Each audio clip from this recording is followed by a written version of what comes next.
hope you agree that was a really powerful film, and it was great to see it on the big screen where it belongs, really, and that's why we did this event. We really felt that this film needed a reward for the effort that went into making it. It was raised money, I believe, £40,000-50,000 or something, was it? 90,000, but a lot of that goes in tax and VAT and things like that. So, a lot of effort, a lot of contributions went into making it. It is available online to watch, but it really would not do it justice to watch that way compared with seeing it on the big film, so it was great to see it. Just a reminder, I'm Richard Wilson from Leeds for Europe, and I want to just say thank you first of all to Peter Packham of Leeds for Europe, who organised this event, and really well. Also, just briefly want to thank the Hyde Park Picture House for hosting us. It's a beautiful venue. It's our first time back since it was refurbished last year. Just for those who are interested, the venue was built in 1914, making it one of the oldest cinemas in the country. And I believe, I'm told it's the only gaslit cinema in the country. I don't know which of the gas lights, is everyone's here? Is it safe? If not, there's emergency exits on either side.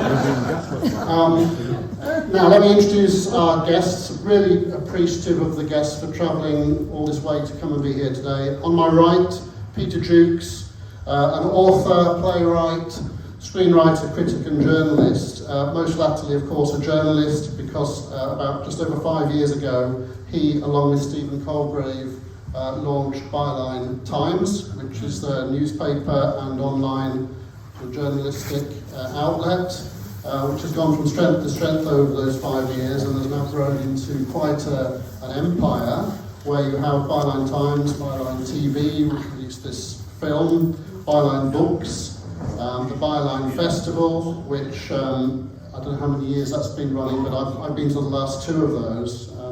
Since 2017, so 7 years. It's really good. This year it's in Dartington in Devon. And in Wormhat, we're doing 2 this year. Well, do look online for that. I do highly recommend it. Peter, I'm sure will talk about that, but I certainly enjoyed it the last 2 years. And also the regional Bylines network, which is kind of at arm's length, I believe, to the Byline Times, but a lot of you will be aware of the regional Bylines, especially Yorkshire Bylines. A lot of people in here I know are writers for the Yorkshire Bylines and possibly other Bylines as well. Fantastic, citizen journalistic source. So, well done to Peter Jukes for kickstarting all of that, and thank you very much for being here.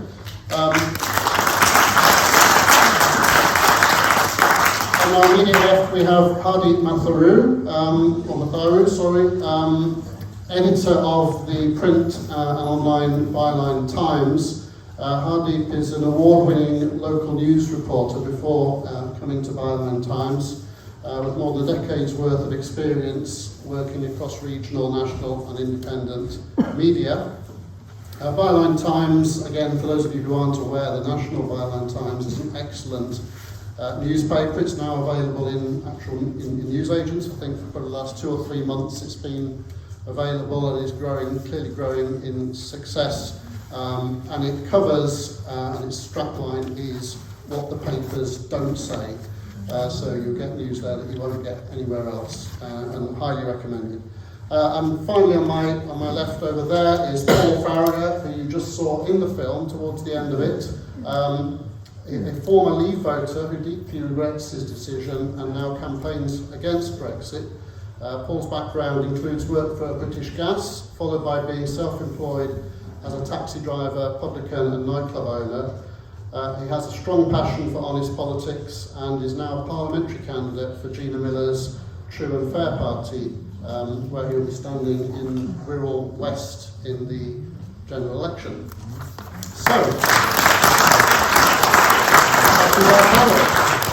So we're going to take questions and answers from the audience, but before we do that, I've got a few questions of myself, so I'll get the ball rolling. But do have a think about questions.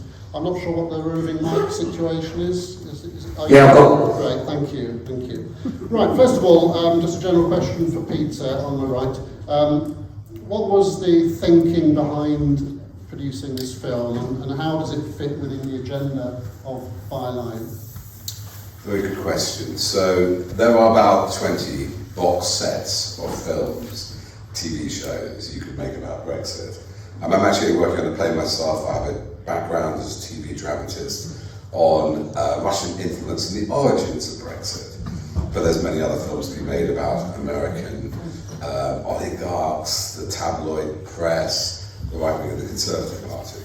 There also, unfortunately, is an ongoing tragedy of the impact of Brexit, which is new restrictions coming in on wine, red wine. Sorry, I mean that's a step too far, because I love red wine.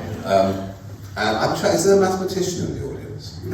Because what's the compound effect of 4% of GDP being knocked off? Somebody said that's 100 million. You're a mathematician. I am actually. Brilliant. So is that compound? Every year there's 4% loss?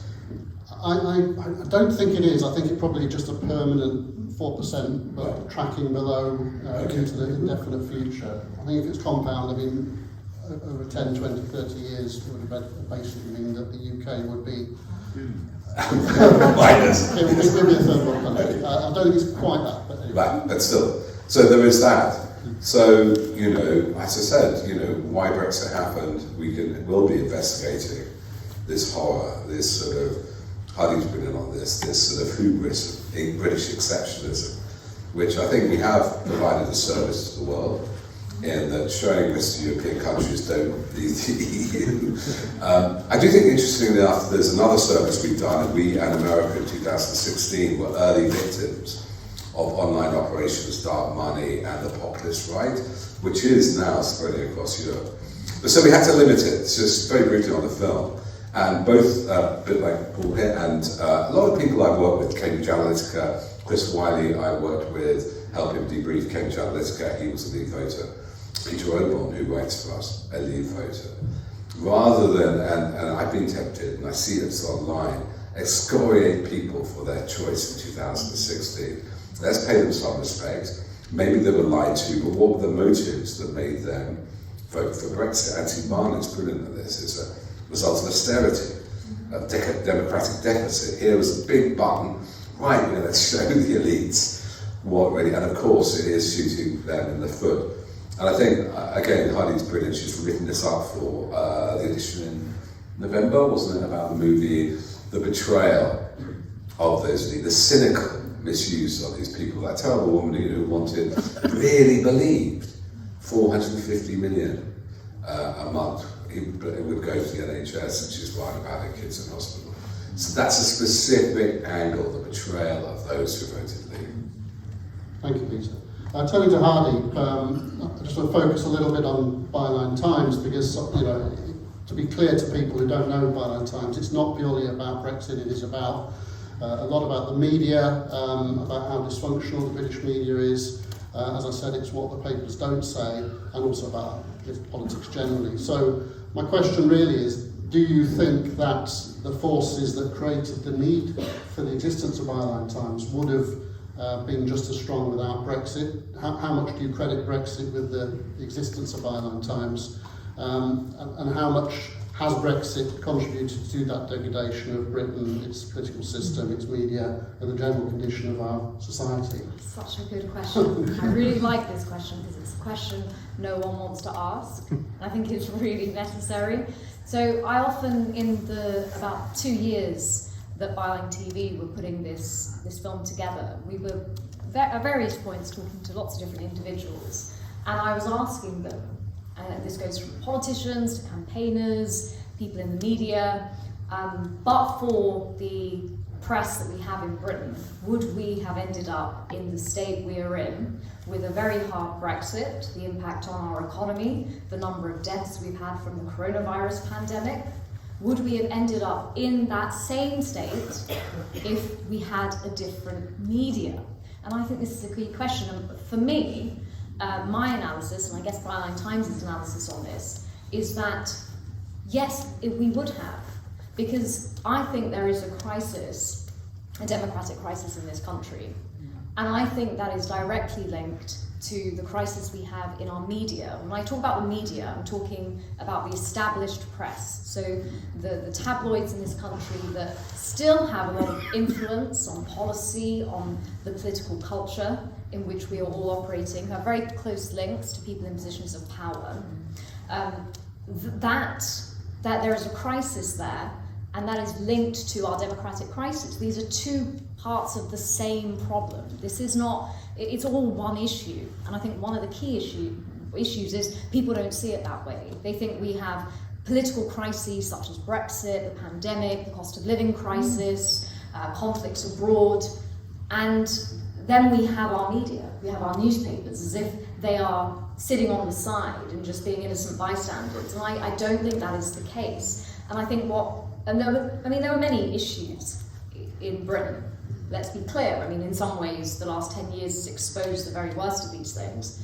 But I do think Brexit in particular, the way that campaign was held, it toxified the political waters in which we all swim, in which we all live. That is going to be very difficult to change. So I think something's happened at the cultural level, and that's really difficult because there's no simple solution, and it's hard to pinpoint exactly what it is. And I think the manner in which that campaign, the fact that politicians were able to mislead and break electoral law and say all sorts of things, and they didn't have a plan for what was going to happen. And I always say this, I voted to remain. I know a lot of people who voted to leave, including my parents, who were immigrants to this country, who wanted to vote for Brexit. So I've always dealt with this complexity around it. But here's how it links back to democracy in the media.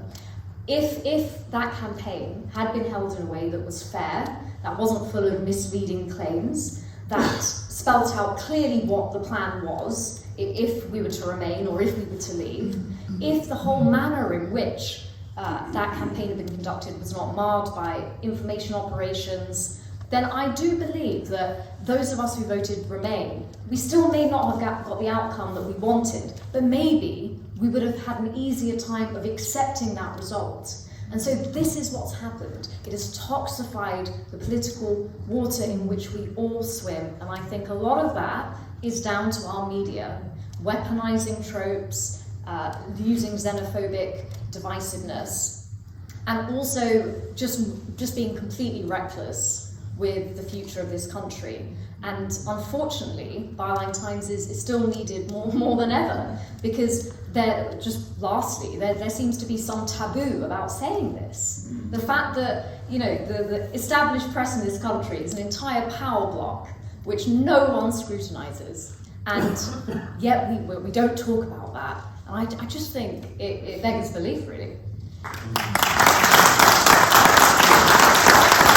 That the people who are scrutinising these things would have to scrutinise themselves, and they don't want to do it, and that's where you play a valuable role. If we turn to the film a little bit now, and I'll bring Paul in here. Just wonder, Paul, if you could tell us a little bit about your journey from being a Leave voter to being an anti-Brexit campaigner, and what was the sort of turning point for you, and what made you change your mind? Was there a particular moment, or was it a general shift? Just on the point of the gas fire, I used to be a gas man, so they're all safety. I used to do more escapes than old gas lamps that would just take it out the ground then, and you left the piping leaking. When I first started, when I was a youngster. No, it's as you said, on the lead up to the Brexit vote, I'm like faceless bureaucrat. I'm believing it. I wasn't that clever a person, you know what I mean, to understand the follow complications when you start to speak to people serious about it. And when Boris Johnson got involved and Nigel Farragher, you know they're both corrupt. You're not going to get what we voted for. It's wrong. And when you see what was happening with it, I was 60 years of age and I thought, I'm not a politician, but I need to do something here for my children, my grandchildren. They need freedom of movement. They need to get the life that I had when I was growing up and have the chance. So, and then I seen True Fair Party, Gina Miller, and I'm looking and I'm thinking, hang on a minute, Gina Miller, she took the government to court and stuff like that. But then when I read into what she's about, and she's a very inspiring woman, so it's also, I'll apply to be in that party, so become a member of the party, and then it says, do you want to become a candidate? So next minute I'm getting that, come down to London and you want to have an interview with you to be a candidate. I'm thinking, oh no, what have I done? But it was quite funny actually, because I went all the way to London and I went to the interview and he said, yeah, so you live in Torquay, don't you? No, I live in the Whittle, I live in Merseyside, so they'd actually invited the wrong fella down.